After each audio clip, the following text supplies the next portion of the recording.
The holiday season is clearly, for many people, one of the most beautiful times of the year. Families come together, friends come together, so it's always a time to celebrate. And it's sort of like the perfect storm, because part of you is excited and happy that it's a time of coming together, but part of you is very sad because the one thing you've been waiting for, the one gift that you still don't have, is not here yet. So it is such a mixture of emotion, of sadness and happiness, of wanting to be isolated but wanting to look for other people and look for comfort and look for friendship, look for love. So because of that, it becomes such an intensely emotional and difficult time for all of our patients who still haven't reached their goal of having their baby in their hands and in their arms. So it's a time where we as doctors and health caretakers have to really be very sensitive to where our patients are at. And we try to do that every day by acknowledging how this time is particularly difficult.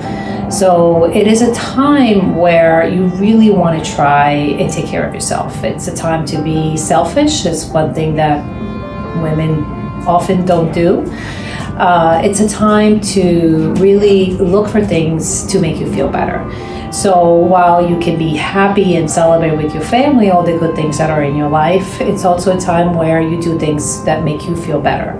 And that may be turning down an invitation that you don't feel comfortable going to, or staying only with people that you're very close to and who you can be yourself with.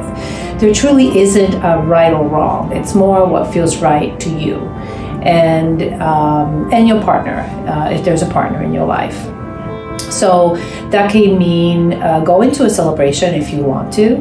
It can mean choosing a different kind of celebration. It may mean going on a vacation. A vacation you've been wanting to take for a long time is perhaps now a good time to go to that place and visit and have fun with a friend, with a partner, with whomever, or with yourself if that's what feels right to you.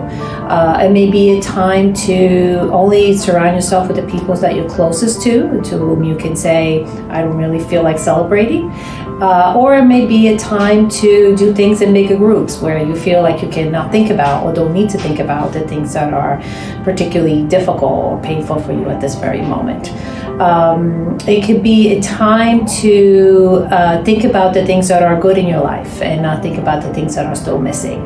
It really isn't a script about what's right. It's really about looking within yourself and looking within yourself and your partner, if it's a couple, to try and come up with what feels good.